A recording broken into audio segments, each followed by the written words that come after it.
This video dives into the dangerous world of Nathaniel Moses, infamously known as a ruthless gang lord who busted his guns till he moved up the ranks of the underworld. Eventually, he formed his own crew of called the Mobsters. Known for moving in the shadows, Miguel kept a low profile, letting his hammer do the talking. With the crew of cold-blooded enforcers, he provided lethal services to rival gangs, offering ruthless guns for hire, while staying a step ahead of the law. But what set Miguel apart was his collaboration with corrupt police officers who supplied his crew with hammers in bulk, giving them a deadly advantage over other gangs early on. His nightclub in Strand served as a secret meeting spot for the gang and these corrupt police officers, where hammers and dope deals went down under the radar. But Miguel's ambition soon grew. He began muscling into the profitable dope trade, disregarding territory lines and crossing powerful rivals. In time, he realized he angered people with the power to pull the plug on him. Now in this video, we'll uncover the treacherous rise of Nathaniel Moses, aka a young kingpin who ultimately paid the price for his relentless ascent.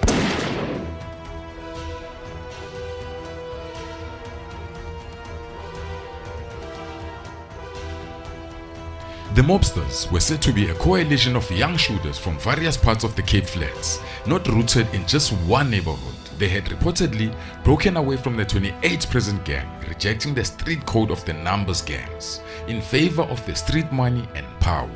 With Miguel at the top, they operated as mercenaries, taking jobs from the highest bidder.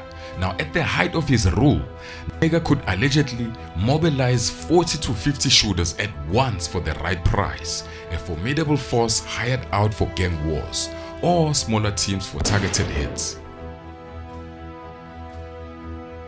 You see, most dope dealers focus on smuggling, distributing, and laundering their profits, often with minimal muscle to handle big theft wars. Now, these dealers mostly have pushers, cooks, and front operations operators for their legitimate businesses. They do have shooters, but not in large numbers because they are selling dope, not violence. But when war came, they needed more firepower, and they turned to enforcers like Miguel.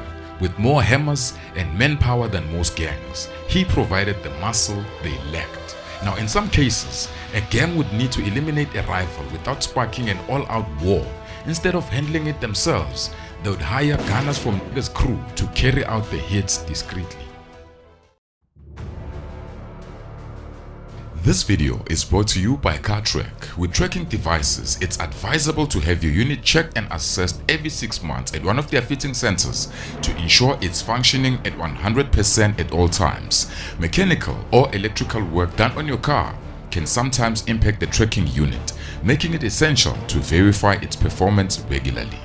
The CarTrack mobile app allows you to monitor your device status and quickly detect if it's working properly or needs attention. Using the app frequently keeps you informed about the safety of your vehicle.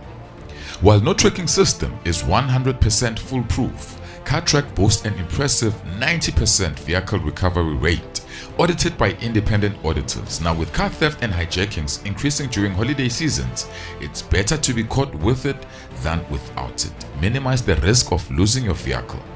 For added security, CarTrack offers a variety of optional value-added features. Click the link in the description for more information and get a free quote today. True story, when my bike was stolen, CarTrack recovered it in an hour. That's why I recommend them.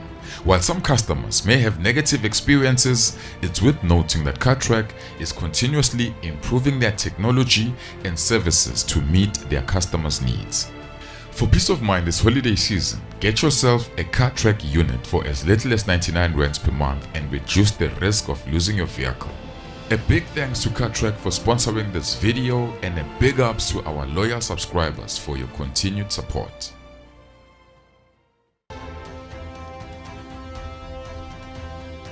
One man rumored to have been close to Miguel, kinda like an OG to him, was George Thomas, aka Geweld. His nickname means violence in Afrikaans. Now, Geweld was a ruthless 28th OG gang boss and one of the Cape Flats' most feared shot callers. It was said that Geweld had enlisted Miguel's services for multiple hits. Now, in 2015, Geweld was convicted and handed 7 life sentences for orchestrating 7 lights-out sessions for people who some were witnesses. Gevel's influence was notorious. In one chilling incident, he allegedly conspired with a corrupt policeman to set up a target by luring the guy to a specific location where dope would be planted, then having him arrested on dope charges. The plan was to have the man sent to prison where he would be taken out. Now, as arranged, the policeman arrested the guy at that specific location. But due to prison security, the assassination couldn't take place. Now, according to court records, the plan then shifted. They arranged for the guy to be released on bail, intending to take him out once he was on the outside. Now, shortly after his release, the man was down outside a shipping. Now, even after his conviction, Gevel maintained contact with Nigga for some time. But not long after, Nigga went off the radar, cutting ties with his former OG. As they say, there's never loyalty amongst criminals.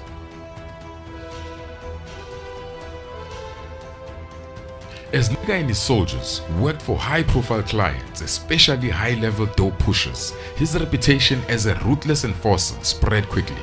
Soon, Nigga decided he and his crew would no longer just serve the dope game, they would join it. But he wasn't content with starting small. Reports say he swiftly eliminated mid-level gang bosses, seizing control of their dope operations. In May of 2010, he took out a dealer by the name of Magnolia from Pontiefo, and in August of 2011, he took out another one, Mario, from Easter River, claiming both spots as his own trap houses. Now, using the same brutal tactic, he continued taking over other territories, eventually pushing into Belhar, an area fiercely guarded by the notorious Sexy Boys gang.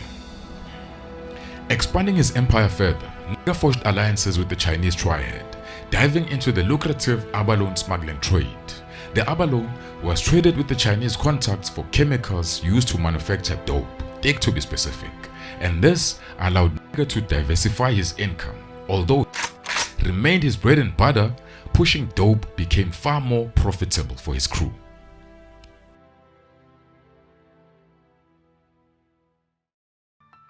But his ambition began to backfire.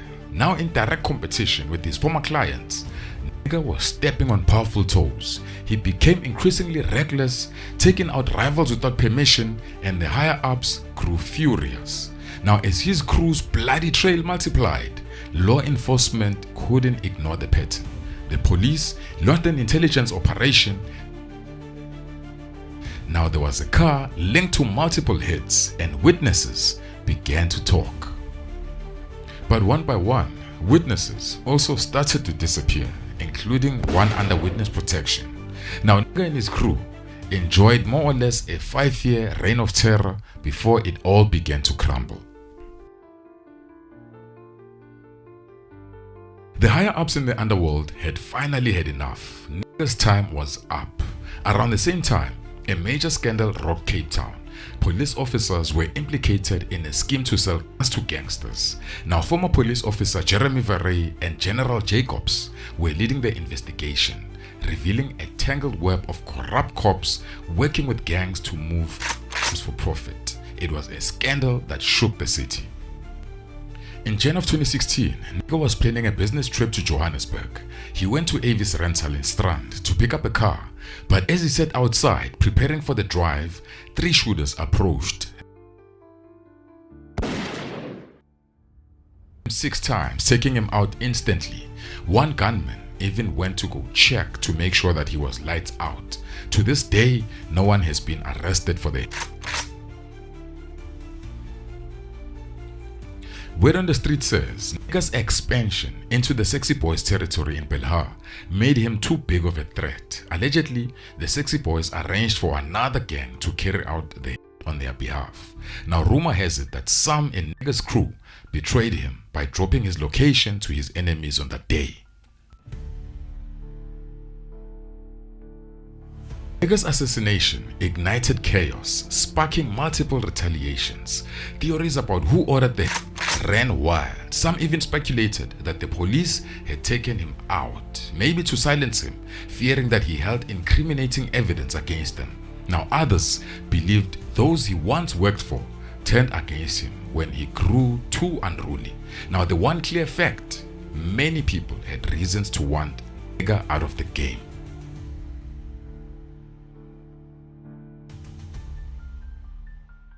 As the police searched for the killers, a whistleblower filed an affidavit with the then Community Safety MEC Dan Plato's office about the hit. Now, the affidavit later leaked to the media. It accused Officer Jeremy Verrey of collaborating with the 28th gang boss and being involved in the hit of Miguel. However, what was really happening was that the officers and people who Jeremy Verrey was investigating were trying to push a smear campaign against him to discredit his name, and the affidavit was found to contain an outdated stamp that was no longer used, raising questions about its authenticity, and the credibility of the witness who provided this affidavit was in serious doubt.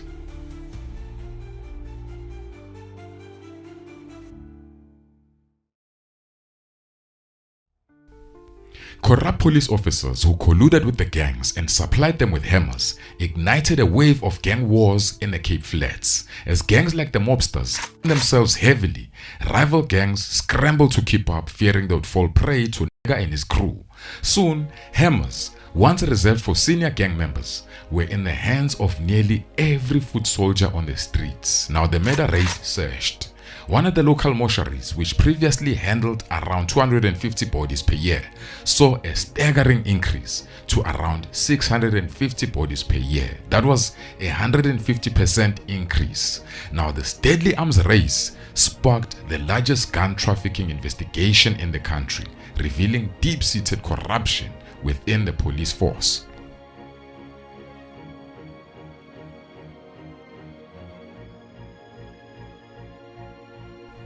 Then in November of 2016, a prominent attorney, Norodin Hassan, was down outside his home in Lansdowne.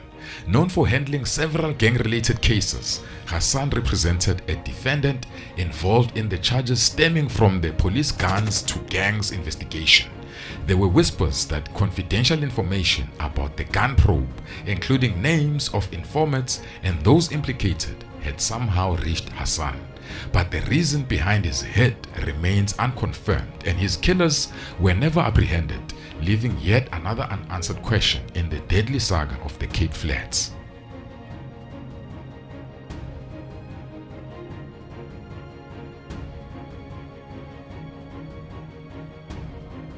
Now, following his death, police intensified their investigations into his crew, linking several members to unsolved hits and dope pushing. Now, key figures like Sean, Simpson, John, and Vivienne found themselves facing serious charges.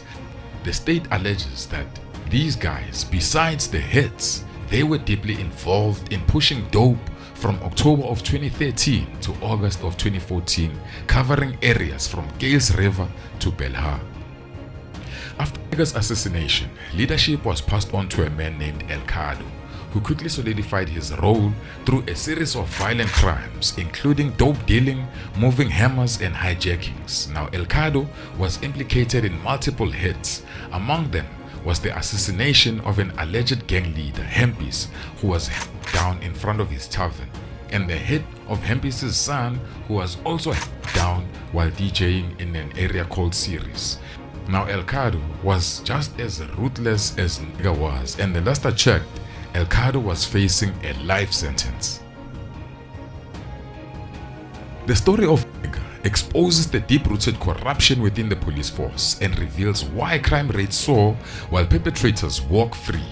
The gang violence epidemic gripping the Cape Flats is largely fueled by police support, and this corruption has empowered criminals. What's most troubling is that the impact of these bad cops often overshadows the efforts of the good ones.